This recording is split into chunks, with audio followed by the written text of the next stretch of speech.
Good morning. It is very nice to see all the new faces and also our old friends' faces. Welcome. Welcome everyone to the One Dharma Center Sunday service. Did I say my name? My name is Ginger, and together this brand new day we are going to grow spiritually through our practice. We do various forms of meditation on this Sunday Dharma gathering. We do sitting meditation, we do chanting, and we also listen to a Dharma talk. Today, you're very lucky to listen to Reverend Jieun's Dharma talk, and her Dharma talk theme is self-compassion. Self-compassion. We will begin our gathering with bowing practice. And if you see up here, let's look at that altar. We see circle, and that is our Buddha, and its name is Ilwon-sang, which means one circle image. It also has another name, which is Dharmakaya Buddha Fourfold Grace.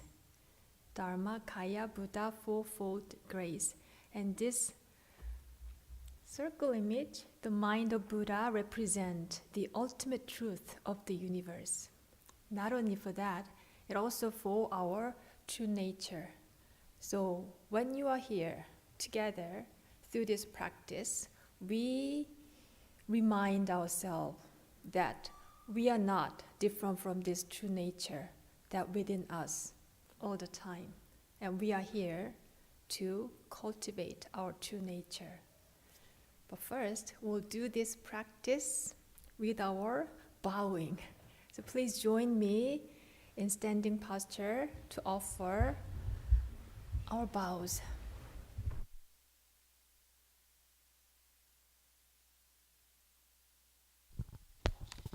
Let's spread our hands all the way to our side, all the way up, and down, down, down. One more time, open up your hands to your side, breathe in, breathe out, palms down. Once again, breathe in and breathe out, palms meet together to your heart center. Now join your minds and hearts together with your hands together. We are facing toward Dharmakaya Buddha Fourfold Grace. And with gratitude, we bow to the grace of heaven and earth, honoring the infinite source of marvelous existence.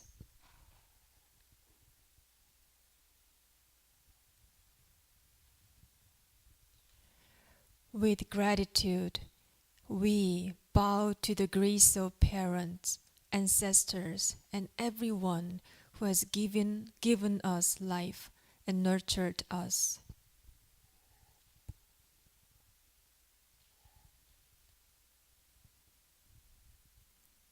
With gratitude, we bow to the grace of fellow beings, embracing the truth of interconnectedness.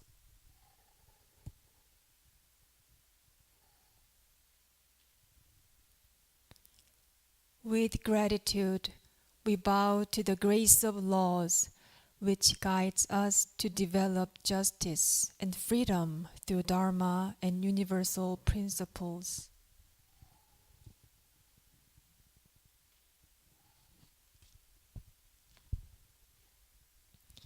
Now please turn to your neighbors and greet them with your smile. They are the precious Buddhas at this moment in this place. Please be seated.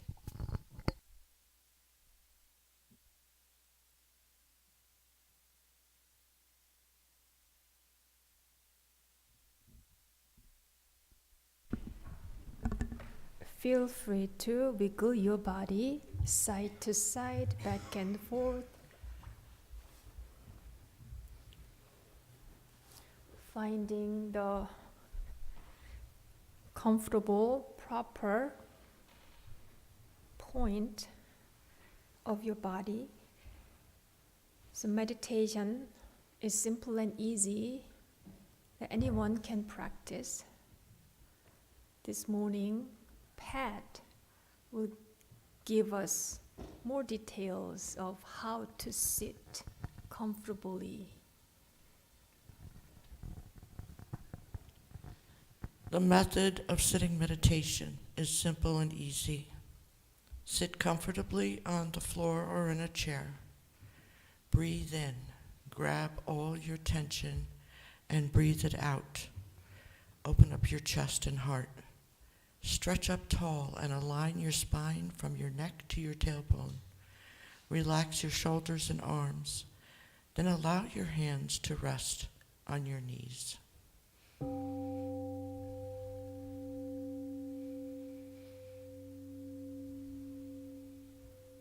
Bring your attention to your breath. As you exhale, release all mental and physical tension. Invite your attention to abide in your chi energy field, which is called the Danjun. This is located about 2 inches below your navel and is the power center for your breathing.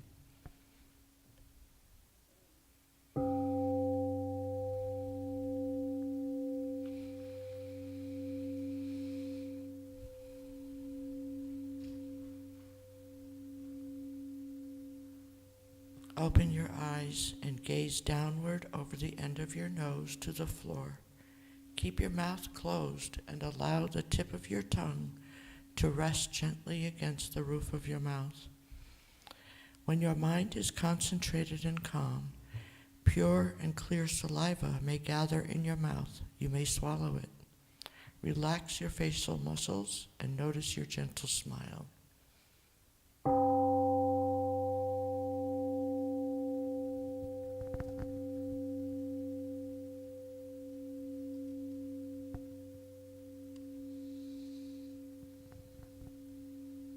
If your face or body begins to itch, do not scratch. This is just a sign of the energy circulating in your body. Simply note the itching and let it pass.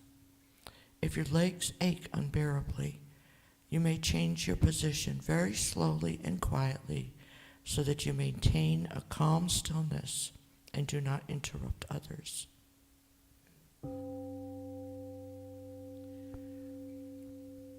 When thoughts arise in your mind, do not be discouraged or disturbed by them. Simply focus on your breathing without reacting to or playing with those thoughts. Recognize them as thoughts. They will disappear by themselves. And remember, keep bringing your awareness back to your Danjun breathing center.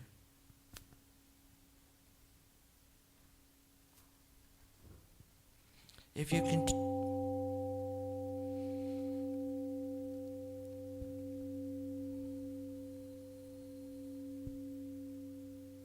you continue practicing meditation for a long period of time, you will rest in the realm of samadhi, deep meditation, in which the mind is calm, concentrated, perfectly focused, and at peace, with no distinction between self and others, time and place. We are grateful to sit quietly together, finding the still point within. May we be here now, aware of our ever calm and alert spirit.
When it comes to meditation, there are many forms. Now please join us in chanting meditation. Page 3. Today we'll offer prayer chant first. Page 3. Prayer chant Yeongju. Let us read the meaning of this Yeongju together. Page 3. The spiritual energy of heaven and earth permeates my being. My spirit touches all things as my mind wills. Heaven, earth, and I become one. I am one with the way of heaven and earth.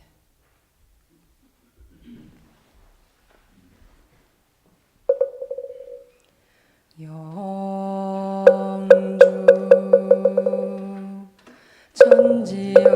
천지연기야심정 만사여예야심 천지여와 동일체하여 천지동심정 천지연기야심정 만사여예야심동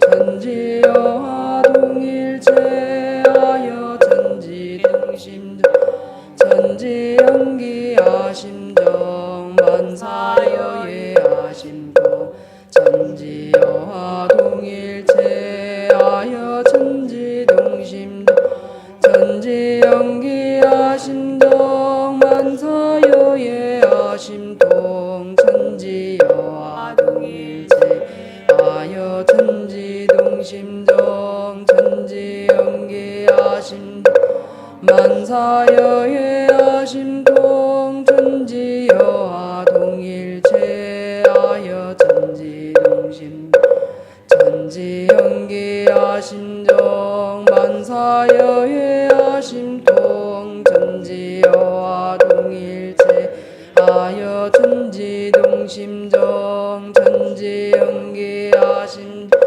만사여예야심동 천지여와 동일체하여 천지동심정.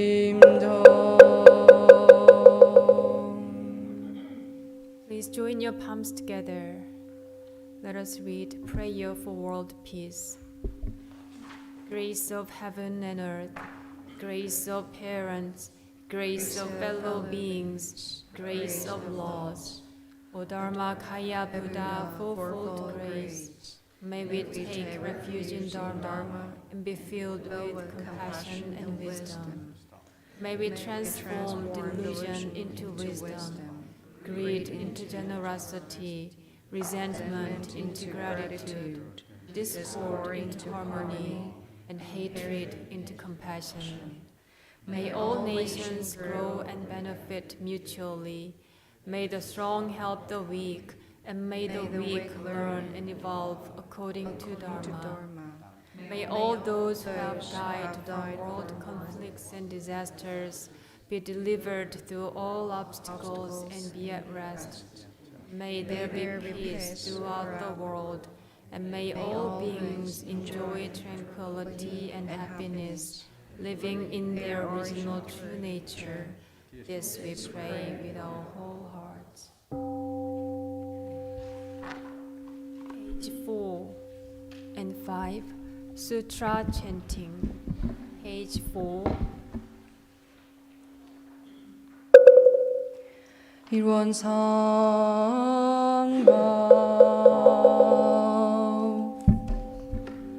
일원 is the realm of samadhi beyond words and speech, the gateway birth and death, transcending being and non-being, the origin of heaven and earth, parents, fellow beings, and thus the true nature of all Buddhas, enlightened masters, unenlightened people, and sentient beings. One manifest that birth, permanence, and impermanence possess permanence.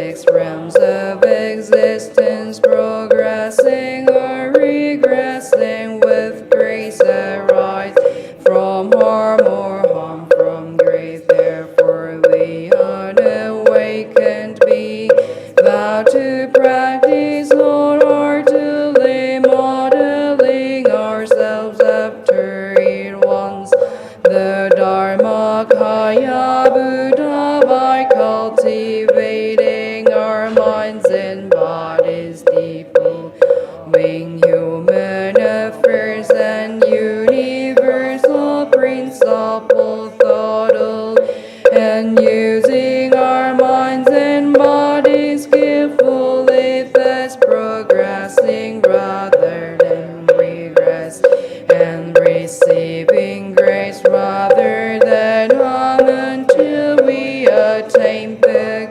empowerment of Iran and become one with nature of Jieun. Heart Sutra. The Bodhisattva of great compassion when deeply practiced, Prajnaparamita realized the five aggregates are empty and thus became free from suffering and distress. So Shariputra, form does not differ from emptiness. Emptiness does not differ from form. Form is empty. Emptiness is form. The same is true of sensations, perception, impulses, and consciousness. So Shariputra, all dharmas are empty. They do not appear or disappear, or not tainted or pure, do not increase or decrease in empty. No form, no sensations, no perceptions, no impulses, no consciousness, no eyes, no ears, no tongue, no body, no mind, no form, no sound, no smell, no taste, no touch, no object, no mind, no will, no eye, ear, no body or mind consciousness, no ignorance, nor extinction of ignore, no old age and death, nor extinction of them, no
collapse your fingers, wiggle your fingers, and breathe in and breathe out. Push your palms forward, wiggle your hands, bring your arms up, and stretch your body side to side.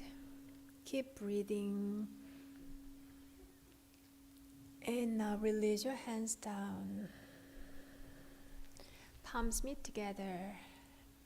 Now we are going to listen to a Dharma talk from Reverend Jieun, and she's going to give us a talk about self-compassion. Learn how to face ourselves as we are. Good morning. Good morning. So when I give a Dharma talk in January or in December, I usually talk about changing habits or making New Year's resolution, because it's a good time of the year to reflect on yourself and be motivated for a new start. In Won Buddhism, mindful choice in action is said to be like the fruit of a tree, whereas cultivation of the spirit and inquiry practice are like the root and branches of a tree. In other words, the purpose of our practice is to make more skillful choices in our life. Therefore, mindful choice in action practice and how your practice is manifested in your actual daily life is emphasized in Won Buddhism.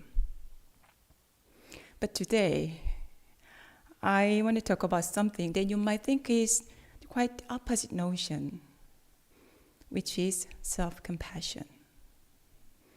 So let me begin by sharing my experience. I started the mindful choice in action practice when I was in novice training to become a Won Buddhist minister in 2001.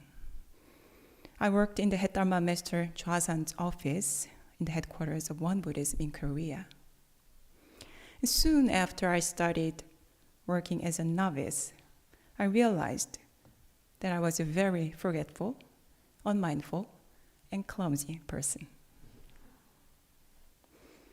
which surprisingly I had not realized before. I felt small and unworthy. So I started working on mindfulness by trying to keep the important things in my mind. So for the first time in my life, I experienced something like discovering and working on my habitual patterns. It was the best lesson I had learned throughout my novice period. Whether it's a mental or physical pattern, you can change your habit. In other words, you can change your life.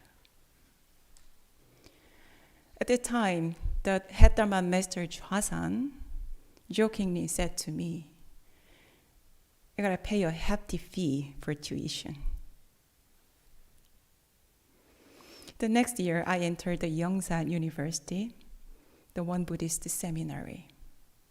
There I learned how the journaling practice was a tool to help mindfulness practice.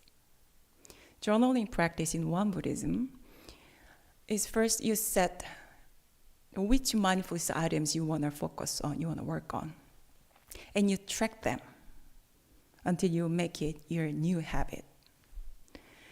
So I made a list of habits that I wanted to cultivate or that I wanted to change. I wrote them down in my notebook and tracked them daily. I would review and update them every month according to what I chose to focus on. And I've been doing this practice ever since I was in the seminary 20 years ago, more than 20 years ago. So as a result of that, I now have healthy habits in my daily life, and I am more mindful in making choices and action than I was back then. But some habits never seem to change. One day, while I was going over my past journaling notebooks, I felt embarrassed because some bad habits that I noted 20 years ago were still in my recent mindfulness list. I could see them again and again in my New Year's resolution pages of my journaling notebooks. Clearly, I did not want to give them up because at least I knew that those habits bring negative results and suffering in my life. But obviously, I was not making a real effort for them either. Today, I want to share what I discovered about this. So let's think about the first item of the essential dharmas of daily practice that we recite every day in the morning meditation. The first line goes like this: the mind is originally free from disturbance, delusion, and wrongdoings. So it says our mind is originally like this circle represents perfect, complete. This is a very optimistic point of view, which I think is the greatest gift that the realized teachers gave to us. Our practice starts from here. The next line. But disturbance, delusion, and wrongdoings arise in response to sensory conditions. From the original state of our mind that is perfectly calm, bright, and alert, the different states of mind arise when our six sense organs, eye, ear, nose, tongue, body, and mind, when they experience their objects. This is because different likes and dislikes are embedded in our personal memories and past experiences. There is no judgment in this. It's just what happens in our human minds. The next line. Let us restore the equanimity, wisdom, and precepts of our mind by letting go of disturbances, delusions, and wrongdoings. Then how can you let go of them? The first and foremost step is to be aware that disturbance, delusion, and wrongdoings arise in our minds, and we must face them without judgment of any kind. We must be aware of the moment that they arise in our minds. To change your habit, we must confront the moment that you encounter these sensory triggers and notice your old pattern is about to arise. Then you are going to either win or lose. But I discovered that if it's something that is really difficult for me, I kept avoiding it. I desperately tried to run away from it. Because ironically, I was so afraid of losing the game. I had fear facing the aspects of myself that made me feel ashamed. Therefore, I repeated the same old patterns again and again. You know what? There was nobody yelling at me or giving me a punishment. The one who treated me harshly was myself, not anyone else. The most popular New Year's resolution would be such things as exercise more, lose weight, save more money, get more organized, eat healthy, things like that. They are all great things that can make our lives a lot better. But consider for a moment where your New Year's resolution come from and how you treat yourself when you think about them. Do you hear the inner voice says, What's wrong with you? How could you let yourself go like this? This is so typical of you. You are so lazy. You gotta be changed. Do you hear something like this? What about afterwards, after you made certain resolutions? Researchers say that about 2/3 of people abandon their New Year's resolution within a month. Today is January 22nd. So if you are no longer practicing your New Year's resolution, you are not alone. When you find you have stopped making any effort for the resolutions you once made, and you are not being motivated any longer, how do you normally talk to yourself? I heard my inner voice says, you know you are going to lose this battle. Again. You're not going to make it. What a shame. You know, it's not that fun to see you lose a battle over and over, again and again. It's not fun. And as a result, with embarrassment and shame, I did not even want to look at the bad patterns in me anymore.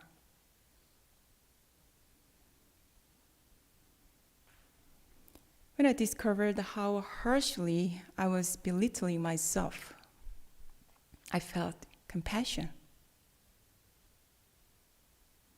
And it was at that moment I wanted to look at them and face myself, no matter whether I lose the battle or not. I was looking at myself with the eyes of a mother looking at a child, learning to stand on her feet and walk. I felt I was like that. The baby would fall down many times, but the mother does not beat up the baby because the baby keeps falling. She just watches her baby with care and love. She knows that the baby can stand on her feet eventually, no matter how many times the baby falls.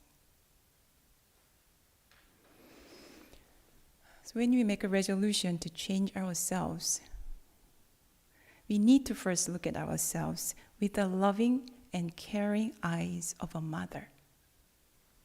Because being harsh to yourself, it doesn't help to change yourself. In her TED Talk from 2013, Dr. Neff explained why self-compassion works so well. Imagine that a child returned home from school upset, having received a failing grade in mathematics. A parent could respond with a harsh criticism, expressing disappointment, anger, or even shame. They could yell and question the intellect of the child. And for a short while, the child might study harder. But over time, the child could become depressed and quit mathematics altogether. Because the consequences of failing again are too stressful and scary. This is exactly what I have been doing to myself. I think we all can relate to this. Alternatively, a parent could respond to the child very differently with compassion. They could recognize the child's feeling of disappointment and help their child maintain a balanced perspective and be motivated to prepare for the next quiz. The difficulty is, when we talk about self-compassion, we should not confuse it with self-indulgence. There's a fine line.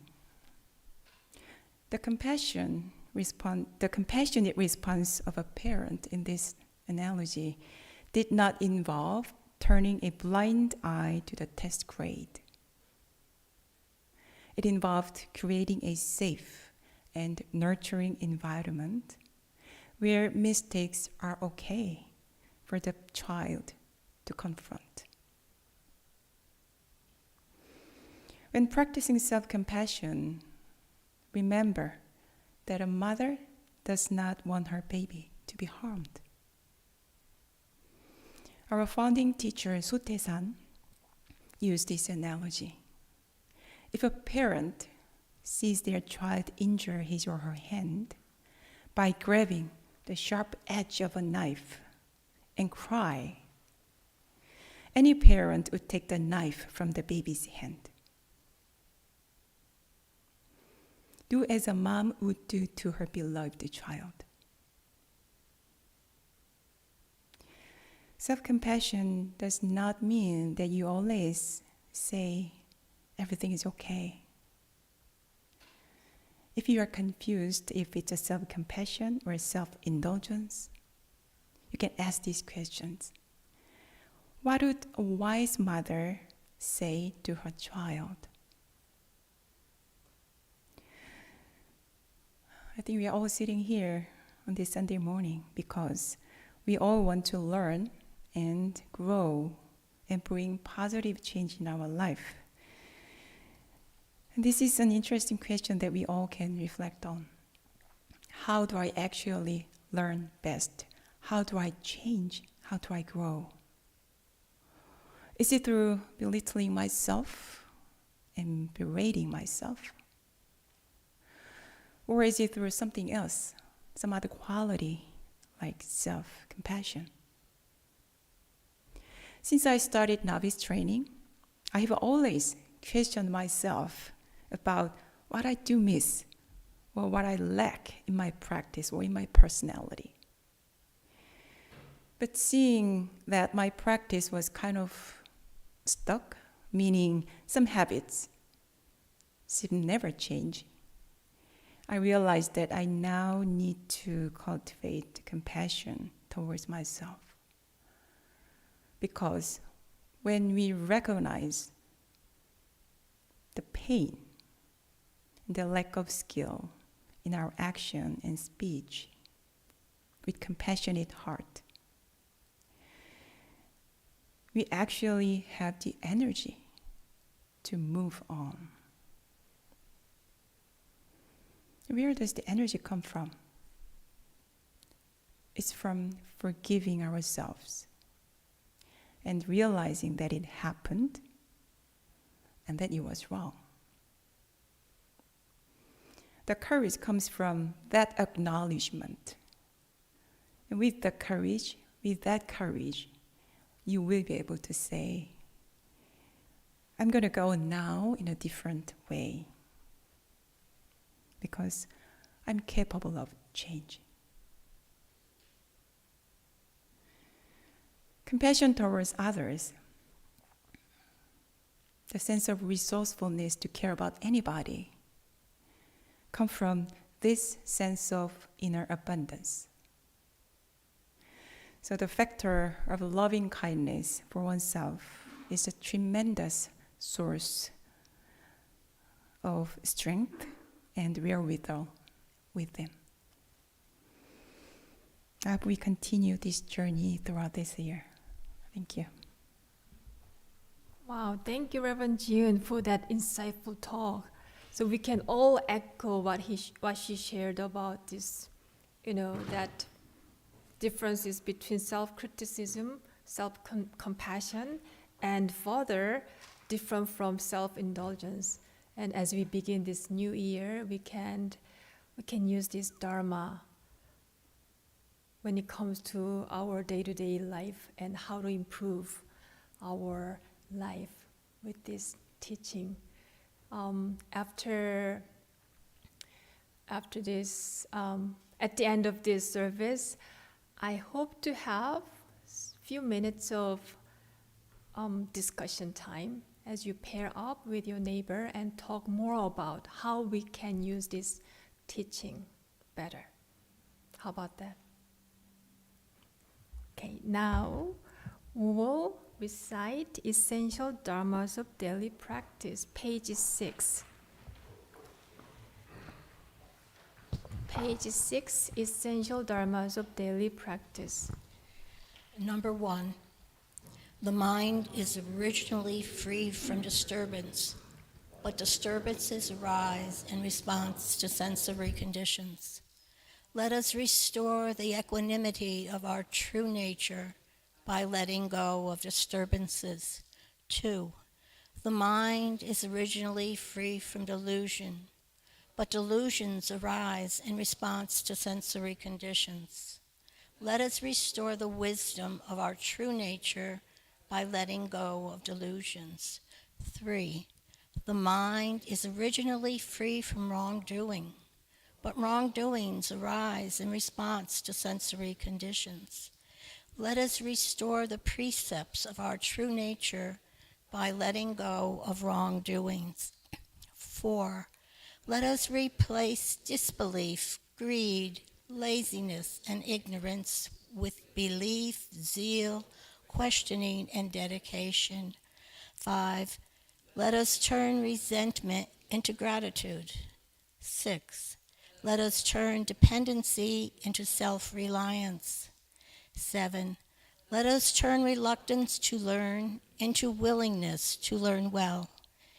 8, let us turn reluctance to teach into willingness to teach well. 9, let us turn lack of public spirit into eagerness to serve the good of all. I have few announcements. We have week-long meditation retreat upcoming, starting from January 30th to February 5th. So this is the last call for that retreat. You can find more information on our website. And our retreat director, Revenue, who is sitting right here, is giving an online lecture through the One Institute of Graduate Studies. So this teaching will be about this One Buddhism teaching, basic teachings of One Buddhism. You can also learn all that principles of how to do this, self-compassion. Find more information on this flyer. And our Dharma friend, Franny, made this handy-sized calendar and generously shared with us. You're welcome to take one. They are on the table in the lobby. Lastly, big Sangha gathering will happen next Sunday, January 29th. So what is this big Sangha gathering? Sangha means community. So we are going to gather as this community. It doesn't matter whether you are new to this community or not. It doesn't matter whether you hold your Dharma name or not. Anyone and everyone are welcome to join this big Sangha gathering where we are going to share about our hopes and dreams of this Dharma community. Next Sunday, right after this Sunday Dharma gathering, right here. It'll be around like 11:20 or so. I hope to see you all there. And we're going to say goodbye to our YouTube friends, and who are here in person, you're welcome to stay for this Dharma discussion to your neighbor. So we'll spend 10 minutes and 4 people will gather up together. Page 9. Morning prayer song. Dharma Kaya Buddha fourfold grace, I begin a new day in your presence. Today full of health and with peace of mind. May I walk along the path of the Buddha. Dharmakaya Buddha, fourfold grace. I begin a new day with your graces. Today gratefully and with gentle words, May I live in harmony with all those I meet. Dharmakaya Buddha fourfold grace. I begin a new day with compassion. Today, making the world a more loving place. May I do all that I can for one world. Actually, there's one more thing. Next Sunday, our intern student, intern 교무님, Reverend Annie, where is Annie? She's going to share her Dharma path because she's returning home after next Sunday. So please come and listen to our story. And thank you so much for joining our Sunday service, our online friends. We'll see you next Sunday. And who are here in this space, please